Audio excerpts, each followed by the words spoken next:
이제 드디어 6번째 인의 비밀로 오늘 들어갑니다. 자, 내용으로 들어가기에 앞서서 오늘은 머릿속에 몇 가지 좀 그림을 그려야 되는데 12절서부터 17절까지 본문은 크게 두 덩어리로 나누어져 있어요. 몇 덩어리요? 두 덩어리로 나누어져 있어요. 12절서부터 14절까지, 15절서부터 17절까지 이렇게 두 덩어리로 나누어져 있습니다. 오늘 이 두 덩어리를 전부 설명을 드릴 텐데 먼저 설명을 잘 들으시고 나서 우리가 결론을 함께 내리도록 하십시다. 우선 6번째 인을 떼니까 어떤 장면이 처음 등장을 하는가?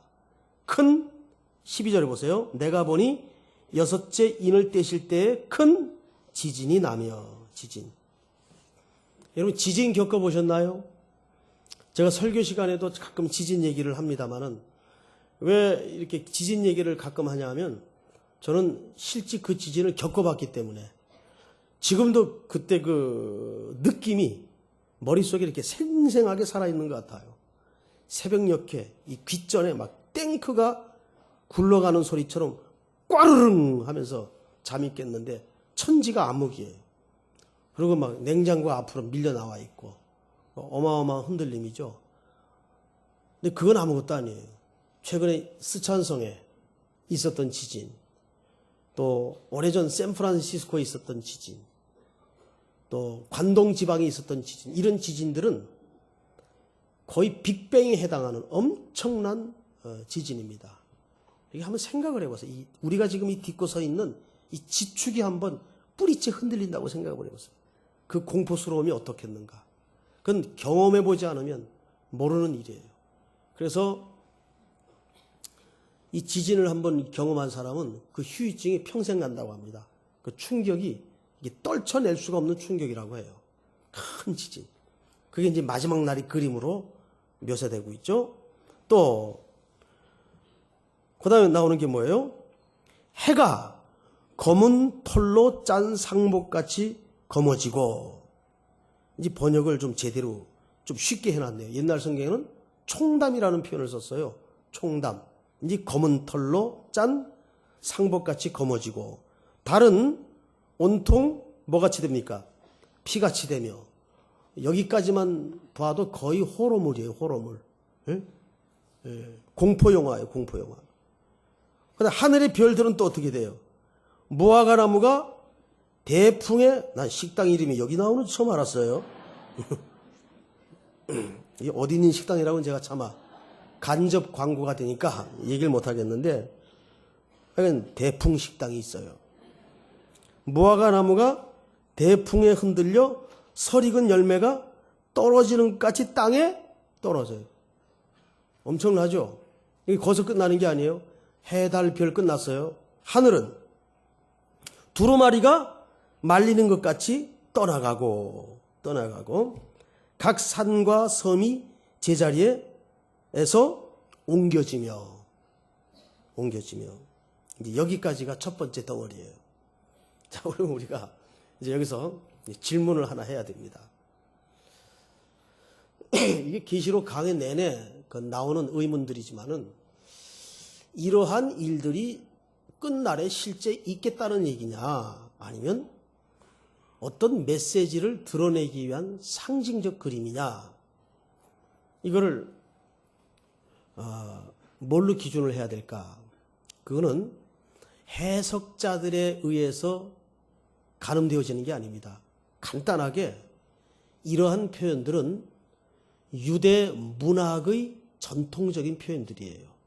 그래서 제가 사도행전 강의를 할 때도 여러분들에게 이런 문학의 표현이 있다 하는 걸 말씀드린 적이 있어요. 묵시문학이라는 말 들어보셨죠? 처음 듣는 분. 이건 제가 몇 주 동안 한 얘기입니다. 구약에는 묵시문학의 형태가 있어요. 묵시문학은 대표적인 책이, 묵시문학의 형태로 쓰여진 책이 다니엘서, 에스겔서. 그래서 에스겔서 같은 데 보면 요즘 그 CF 영화에 나오는 장면들이 막 등장을 해요. 막 번개가 번쩍이고 이런 게 막 등장을 해요. 근데 그것은 묵시문학의 한 형태입니다. 문학적 표현이라 그 말이에요. 에스겔서, 다니엘서, 이사야서, 일부 하박국서 이런 책들이 묵시문학의 형태로 쓰여졌어요. 그래서 상징적 그림들이 굉장히 많이 등장을 합니다. 자, 그러면 왜 성경을 써나가다가 어떤 부분에 가서는 왜 이런 묵시문학 형태로 글을 쓰는가? 유대인들은 그래서 구약의 경우만 보면 간단합니다. 세 가지 메시지를 말하고 싶을 때 반드시 묵시문학의 형태로 그 메시지를 드러내곤 했습니다. 심판, 종말, 그리고 구원을, 궁극적 구원을 메시지화할 때 어떤 문학의 형태를 빌려서 했어요? 묵시문학의 형태를 빌려서 글을 썼습니다. 선지자들이. 자, 그러면 오늘 여섯째 인의 비밀의 그림은 바로 그 구약의 묵시문학의 형태를 빌려서 기록한 내용들입니다. 그러면 이게 도대체 뭘 의도하고 뭘 말하고 싶은가가 저절로 답이 나와요, 안 나와요?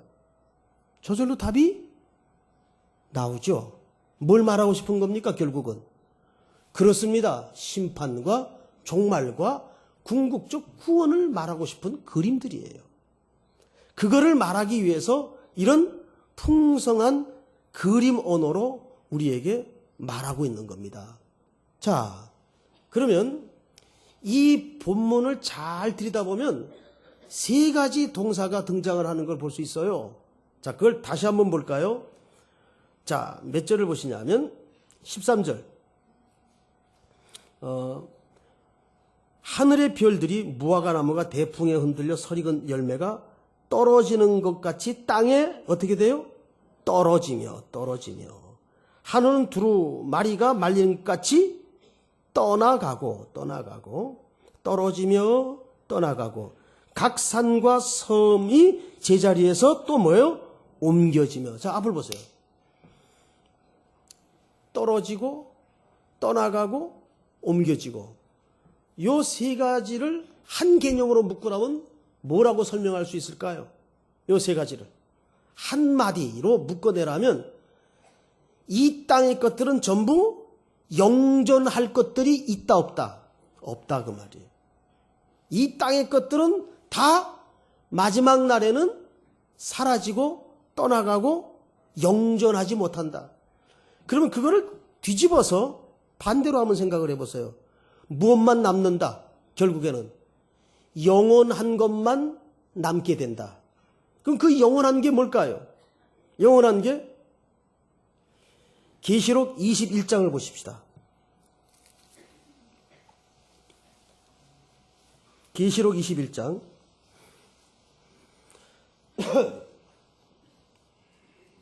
우리 시온 찬양대만 1절서부터 사중창으로 소리를 맞춰서 한번 쭉 읽어보세요. 1절서부터 시작.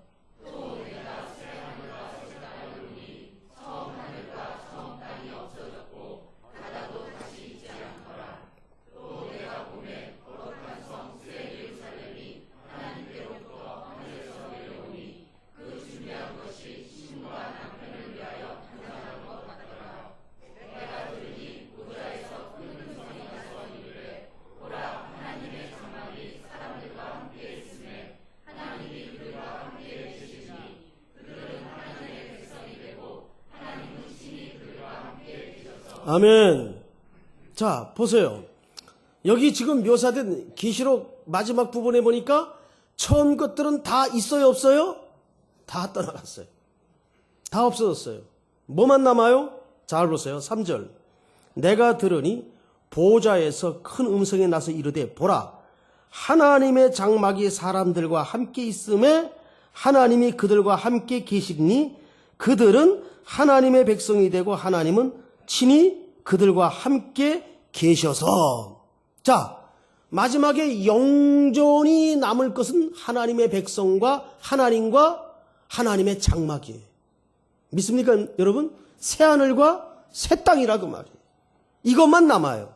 자, 여러분, 이게 뭘 얘기하는 겁니까? 그런데 왜 요한계시록 6장은 그렇게 무시무시한 그림이 등장을 하는가?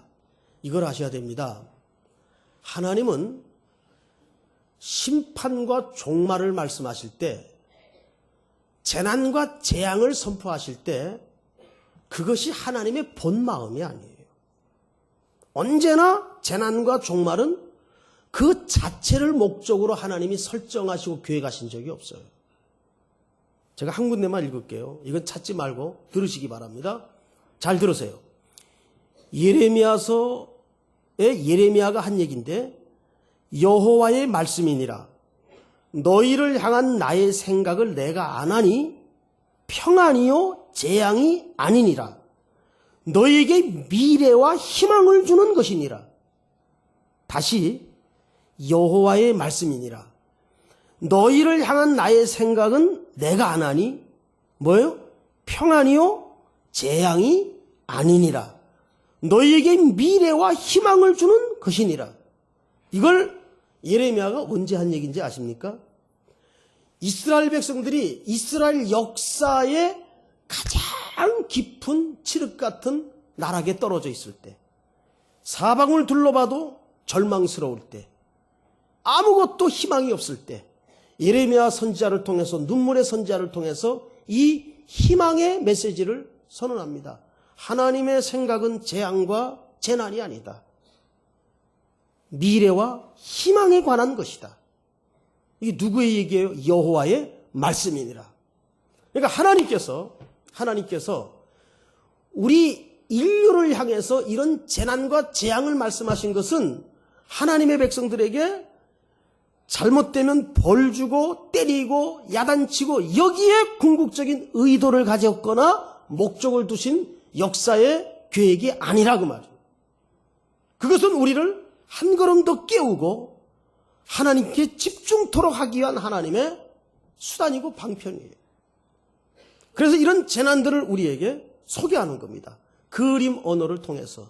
그러면 그 마지막 날 역사의 궁극적 키를 누구로 소개하고 있습니까? 예수 그리스도, 어린 양으로 소개하고 있어요. 어린 양. 자, 그래서 오늘 두 번째 덩어리를 보십시다. 후반부 15절 보세요. 15절. 땅의 임금들과 왕족들과, 계시록 6장입니다. 땅의 임금들과 왕족들과 장군들과 부자들과 강한 자들과 모든 종과 자유인이 굴과 산들의 바위 틈에 숨어 산들과 바위 위에 말하되 우리 위에 떨어져 보좌에 앉으신 이의 얼굴에서와 그 어린 양의 진노에서 우리를 가리라. 그들의 진노의 큰 날이 이르렀으니 누가 능히 서리요 하더라. 자, 하나님의 이 진노와 어린 양의 진노에 설 수 있는 인물이 있습니까? 없습니까? 그러니까 이 마지막 부분은, 여섯째 인의 마지막 부분은 이상하게 큰 합창에 해당하는 절규로 끝이 나요. 누가 하나님의 진노와 어린 양의 진노 앞에 설 자가 있겠는가? 절규로 끝이 납니다. 우리가 여기서 한 가지 걸고 넘어가야 될 게 있어요. 그건 질문입니다. 그러면 지금 이 절규하는 존재들의 정체가 뭐냐 이거예요. 정체가. 절규하는 정체, 이 집단의 정체. 15절 첫 단어를 잘 보세요. 첫 단어를 보시면 땅의 임금들과 왕족, 장군, 부자, 강한 자, 모든 종, 자유인. 이 사람들이 누굽니까? 이 각각 직종에 해당하는, 부류에 해당하는 이 인생들이 전부 이 단어가 어디에 걸리는 단어인가 하면 땅에 걸리는 단어입니다. 땅의 사람들을 통칭한 언어예요. 자, 그러면 여기에서 퀴즈 하나 낼게요. 땅의 반대 개념은 뭡니까? 땅의 반대 개념. 하늘이에요. 하늘. 하늘의 반대 개념으로서 땅에라는 표현을 써요. 이 사람들은 누굽니까? 즉 예수 그리스도 밖의 사람들을 얘기합니다. 예수 그리스도를 믿을 기회가 얼마든지 그동안 있어 왔지만 그 기회를 다 저버리고 그리스도를 영접하지 않고 그리스도를 믿지 않았던 모든 자들을 통칭하는 그룹이에요. 그게 땅의 존재들이에요. 그들이 마지막 날 그 심판 앞에서 어떤 절규로 합창을 하고 있어요? 누가 능히 하나님의 보좌와 어린 양의 진노 앞에 설 자가 있겠는가? 누가 설 자가 있겠는가? 이 절규를 하고 있어요. 아무도 없죠. 그런데 그 앞에 서는 자들이 있어요. 그것이 오늘 요한계시록 7장이 짝할 수 있는 이유입니다. 자, 7장으로 넘어가서 보십시다. 7장은 다음 주나 다다음 주에 들여다볼 대목이지만은 오늘 본문과 반드시 연결이 되기 때문에 제가 좀 일부만 짚고 넘어가겠습니다. 자, 7장 1절 제가 읽습니다. 눈으로 본문을 쫓아와 보세요. 이 일 후에 내가 네 천사가 땅 네 모퉁이에 선 것을 보니 땅의 사방의 바람을 붙잡아 바람으로 하여금 땅이나 바다에나 각종 나무에 불지 못하게 하더라. 또 봄에 다른 천사가 살아계신 하나님의 인을 가지고 해돋는 데로부터 올라와서 땅과 바다를 해롭게 할 권세를 받은 네 천사를 향하여 큰 소리로 외쳐 이르되 우리가 우리 하나님의 종들의 이마에 인치기까지 땅이나 바다나 나무들을 해하지 말라 하더라. 내가 인침을 받은 자의 수를 들으니 이스라엘 자손의 각 지파 중에서 인침을 받은 자들이 몇 명이에요? 14만 4천이에요. 자, 앞을 보세요. 인침을 받은 자만 하나님 앞에 설 수 있습니다. 그런데 이 인침을 받은 자의 수가 불행하게도 몇 명이에요? 14만 4천 명이에요. 제가 1부, 2부, 3부 예배 때 모든 성도들에게 여쭤봤어요. 그랬더니 뭘 여쭤봤는가 하면 이 14만 4천 명 속에 들어갈 수 있는 사람 손들라 그랬더니 1부 때 10명, 2부 때 23명, 3부 때 9명. 대충 헤아린 숫자입니다. 그렇게 손을 드시더라고요. 4부도 한번 해봅시다. 14만 4천 명 가운데 들어갈 자신 있는 사람 한번 손 들어보세요. 한 분, 두 분, 세 분, 네 분, 다섯 분. 할렐루야 내리세요. 확실히 4부 성도들의 수준이 달라요. 훨씬 많습니다. 한 122명쯤 되는데 여기서 서면 다 보여요. 다. 그럼 나머지는 뭐예요 그러면? 나머지는 그 어떻게 하겠다는 거예요? 여기도 못 끼고 큰일 났네요. 인도 못 받고 어떻게 할 거예요? 손도 안 들고.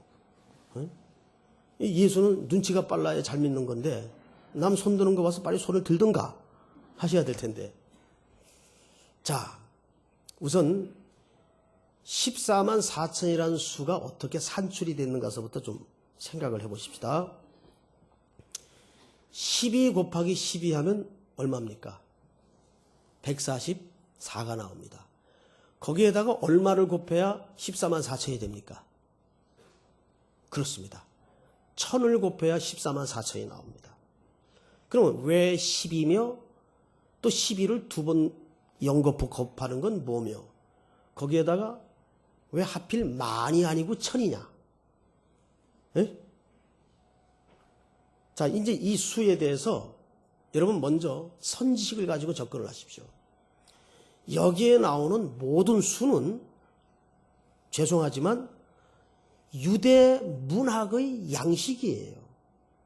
그러니까 이게 실제적 수를 얘기하는 게 아니고 결국은 뭘 얘기하는 겁니까? 문학 양식의 표현 방법이라 그 말이에요.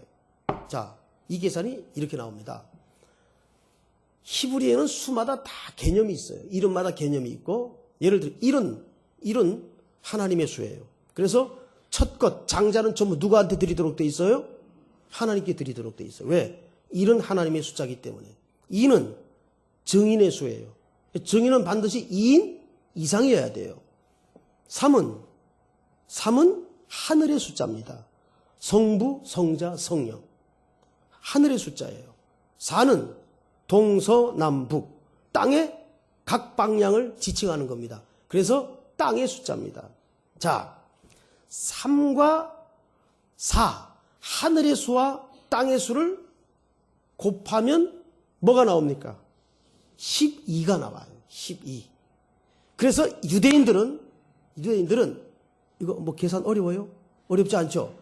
유대인들은 12라는 수를 항상 완전한 수의 개념으로 이해를 했습니다. 10은 충족수입니다. 충족과 완전은 같아요, 틀려요? 다른 개념이에요.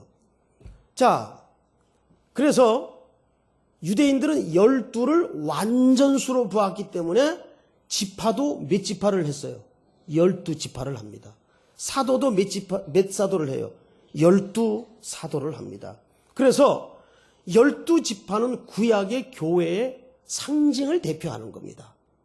또 12사도는 신약의 교회의 기초를 누가 놨어요? 12사도가 놓습니다. 머리는 누가 되세요? 그리스도가 돼요. 그래서 구약의 교회의 상징인 12지파의 수와 신약의 교회의 상징인 12사도의 수가 곱해지면 뭐가 나와요? 144가 나와요. 근데 문제는 여기까지는 별 어려움이 없는데 문제는 거기다 얼마를 곱했다고요? 1000. 왜 하필 1000이냐? 만도 있고 10만도 있었을 텐데 그럼 좀 더 많은 수가 은덕을 입을 텐데 이런 생각할 수 있죠? 여러분 제가 전제를 뭐라고 했어요? 이것은 다 당시 수로 표현한 무슨 양식이라고요? 문학 양식이라 그랬어요. 이 당시는 가장 큰 수를 통상적으로 말할 때 1000을 얘기했습니다. 예를 들면 우리가 5, 60년대를 겪었던 어르신들 한번 생각해 보세요.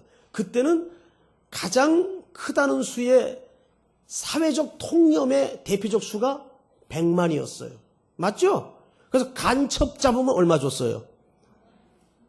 100만 원을 줬어요. 간첩 그 구호 못 보셨어요? 100만 원 줬습니다. 그리고 집 한 채가 보통 100만 단위로 나갔어요. 그래서 5, 60년대에는 우리나라 사람들이 인식하는 수의 많다, 부자다, 크다 개념이 100만이었어요. 지금은 단위가 바뀌었죠. 그래서 그때는 부자도 뭐라 그랬어요? 100만장자다 그랬어요. 요즘은 억만장자, 요즘은 이것도 또 바뀔지 몰라요. 뭐 조만장자든지 바뀔지 몰라요. 그러니까 그 시대마다 수의 통념이 다르단 말이에요. 이때는 1000이 가장 큰 수였어요. 그래서 1000 다음에 수가 없느냐 그 말이 아니란 말이에요. 뭐예요? 문학 양식이었다고요. 그래서 뭘 곱했어요? 1000을 곱했어요.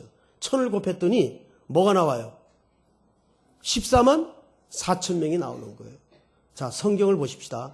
7장 9절을 보세요. 7장 9절.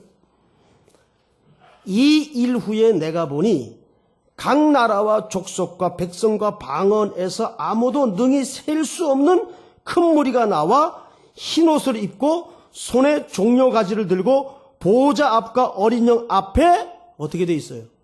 서서. 자, 저를 봐요. 아까 6장 6째 인의 비밀에 마지막 절규가 뭘로 끝났어요? 누가 서리요? 누가 서리요? 누구 앞에? 하나님의 진노와 어린 양의 진노 앞에 누가 감히 설 수 있으리요? 하고 절규로 끝이 났어요. 근데 여기 누가 서 있어요? 누가 서 있어요? 셀 수 없는 큰 무리. 이건 뭘 뜻합니까? 하나님이 택하기로 작정한 그 14만 4천으로 정의된 셀 수 없는 큰 무리. 그러니까 14만 4천은 산술적 수입니까? 상징적 수입니까? 그렇습니다. 무슨 상징이에요? 셀 수 없는 큰 무리. 할렐루야.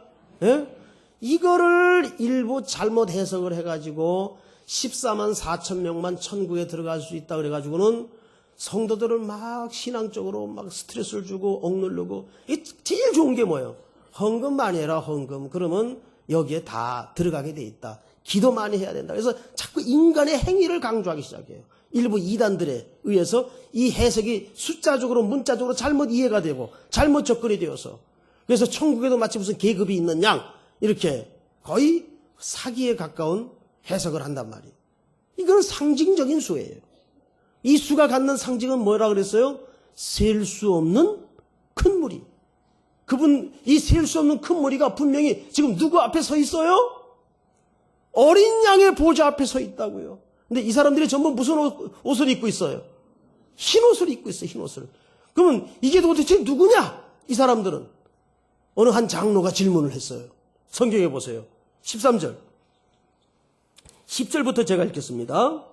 큰 소리로 외쳐 이르되 구원하심이 보좌에 앉으신 우리 하나님과 어린 양에게 있도다 하니 모든 천사가 보좌와 장로들과 네 생물의 주위에 서 있다가 보좌 앞에 엎드려 얼굴을 대고 하나님께 경배하여 이르되 아멘. 찬송과 영광과 지혜와 감사와 존귀와 권능과 힘이 우리 하나님께 세세토록 있을지어다 아멘 하더라.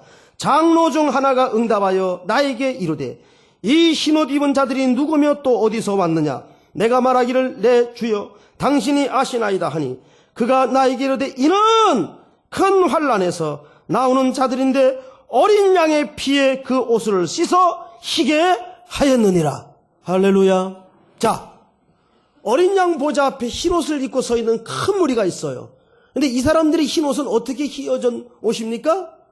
예수의 보혈로 구속함을 입고 흰 옷을 입은 자들입니다. 할렐루야. 자, 이들의 영존한 삶이 어떻게 펼쳐지는가 보세요. 15절. 그러므로 그들이 하나님의 보좌 앞에 있고 또 그의 성전에서 밤낮 하나님을 섬기며 보좌에 앉으신 이가 그들 위에 장막을 치시리니 그들이 다시는 줄이지도 아니하며 목마르지도 아니하고 해나 아무 뜨거운 기운에 상하지도 아니하리니 이는 보좌 가운데 계신 어린 양이 그의 목자가 되사 생명수 샘으로 인도하시고 하나님께서 그들의 눈에서 모든 눈물을 씻어 주실 것임이니라. 할렐루야. 네. 시편 23편의 고백처럼 여호와는 나의 목자시니 내게 부족함이 없으리로다. 그가 나를 푸른 초장으로 뉘우시며 쉴만한 물가로 인도하시는도다. 내가 사망의 음침한 골짜기로 다닐지라도 해를 두려워하지 않을 것은 주의 지팡이와 막대기가 나와 함께 하심이라. 나를 안위하시나이다. 자, 누가 그 고백을, 그 위대한 고백을 할 수 있어요? 누가 하나님을 나의 목자로, 어린 양을 나의 목자로 고백할 수 있어요? 누가 그분의 인도를 따라 영원히 목마르지 않는 시냇가로 인도함을 받을 수가 있습니까? 어린 양의 십자가의 사건을 통과한 자만이. 믿습니까, 여러분? 그래서 시편 22편, 시편 23편 앞에는 시편 몇 편이 나와요? 22편이 나오죠. 22편의 대주제가 뭡니까? 22편. 메시아의 죽으심과 메시아의 고난을 노래한 시입니다. 확인해 볼까요? 시편 22편.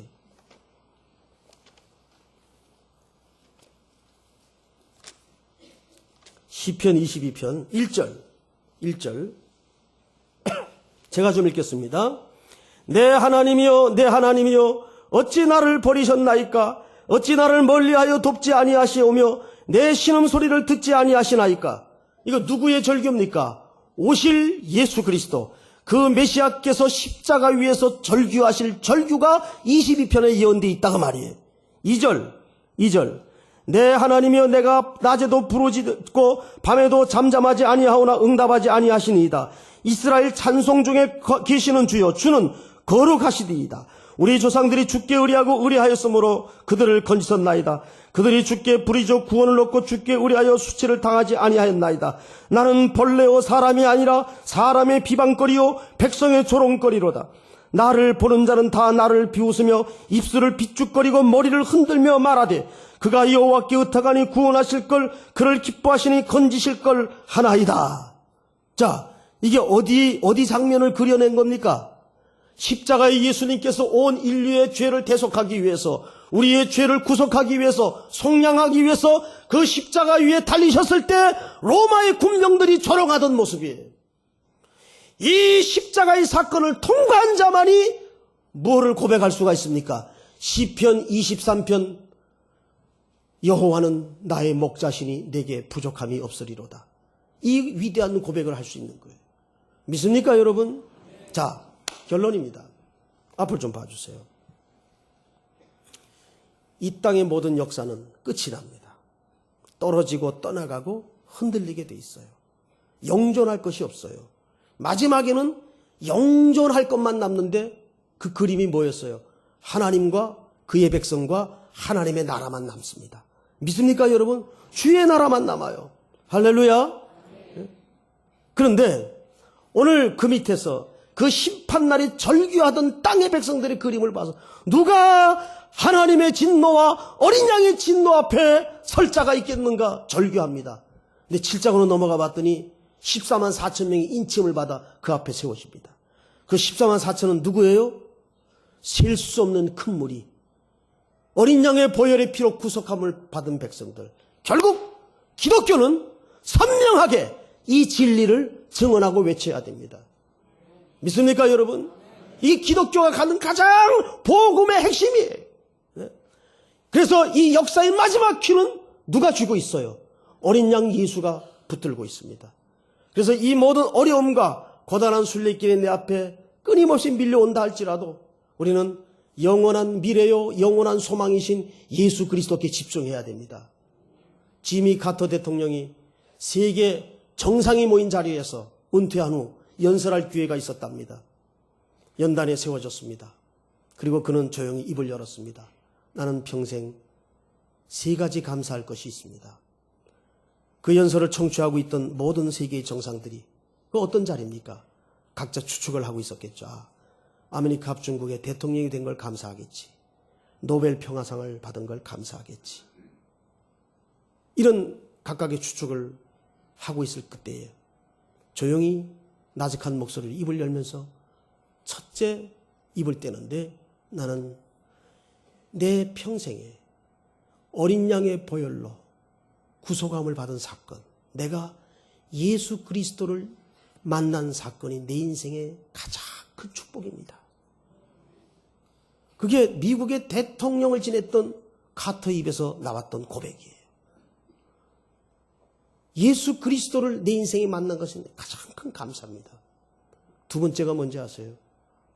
하나님이 내게 집사의 직분을 주셔서 교회학교 교사의 직을 80이 넘은 노구에도 불구하고 감당할 수 있는 것 감사합니다. 교회 직분을 받은 것에 대해서 감사했어요. 사랑하는 성도 여러분, 교회 직분 경홀히 여기지 마시기 바랍니다. 믿습니까 여러분? 모든 건 다 떠나갑니다. 대통령 했던 사람도 5년이면 내려옵니다. 5년이면 내려와요. 길지 않아요. 금방이 다 끝나게 돼 있어요. 하나님의 일만이 남습니다. 믿습니까 여러분? 그리고 마지막 3번째, 그가 감사했던 게 뭔지 아세요? 특별히 하나님은 내게 목수의 은사를 주셔서 내가 이 늙도록까지 세계 도처에 비를 막아주고 뜨거운 햇빛을 막아줄 집 없는 사람들의 집을 지어주면서 남은 여생을 봉사할 수 있는 거, 그거 감사한다 그랬어요. 이 셋 다 뭘 감사하는 겁니까? 하나님의 일을 감사하는 거예요. 왜? 그것만 남기 때문에. 믿습니까 여러분? 오늘도 우리의 고단한 인생길에 수많은 어려움과 눈물겨운 일들이 나를 엄몰한다 할지라도 오직 그리스도 일만이 어린 양 보좌 앞에서 영원히 남게 된다는 사실을 기억하고 순종하며 이 믿음의 경주를 신실히 경주하는 저와 여러분들이 될 수 있기를 축복합니다.